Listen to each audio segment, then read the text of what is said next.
Do you think there is a perfect posture in yoga? What is your definition of perfect posture? So this myth also I try to break into these 3 days, that there is nothing called perfect posture. Everyone is perfect in their own way, right? If you have certain kind of structure which you cannot change, because by birth you got it. If you cannot change, are you not perfect? Because we have defined that perfection after saying majorities, right? Majority of some cases. But what if majority turns other way around?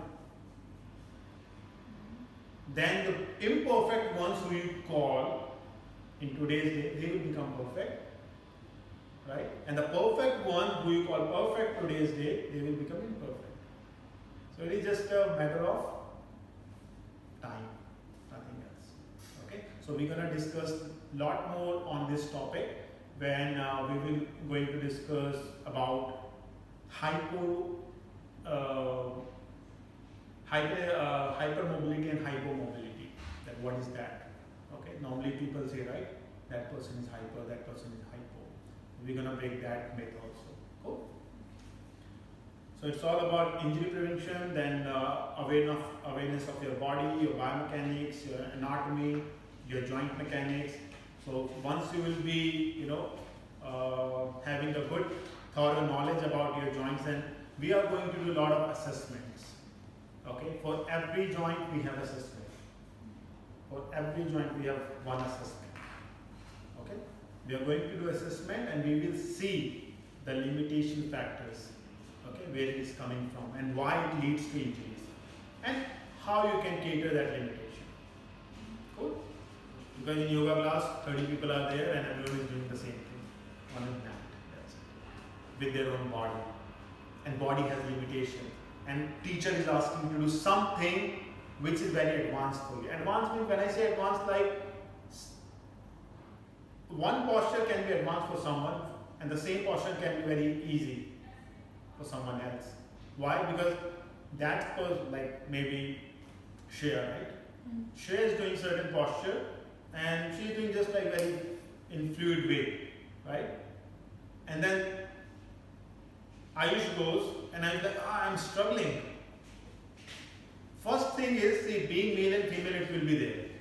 Females are more flexible than males, genetically. So that genetic works. But even if Ayush is flexible enough and something is stopping him and he is unaware of that fact that it is not the muscles but the joint which is stopping him and he is forcing himself into it, what will happen to Ayush? Injuries. So in this course, in 3 days, we are mostly going to focus on joints. Okay? Because people have joint injuries mostly. And what are those common joints where you have injury? In yoga there are many joints. But in normal life also, people have joint injuries.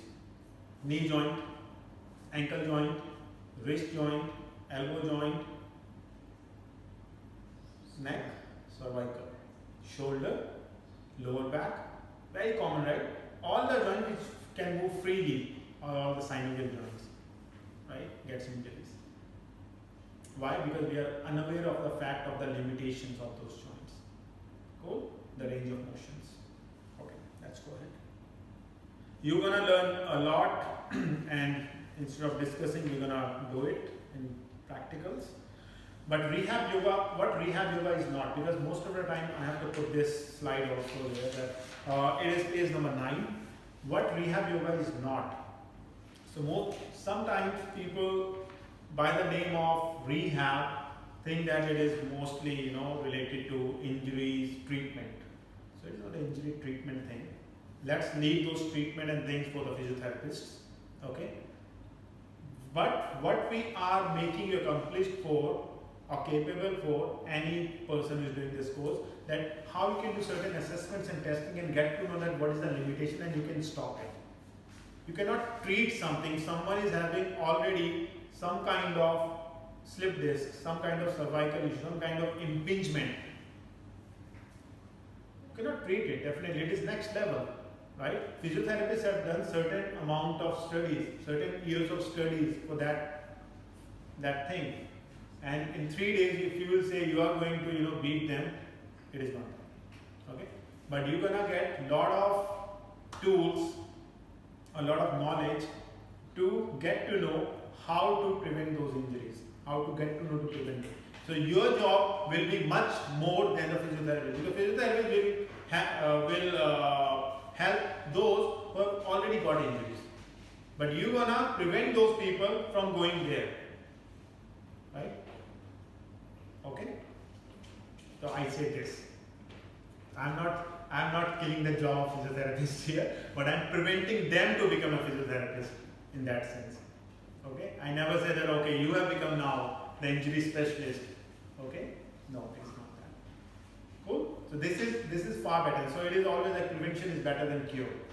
Okay. Always. So never call yourself physiotherapist unless you have earned that degree already.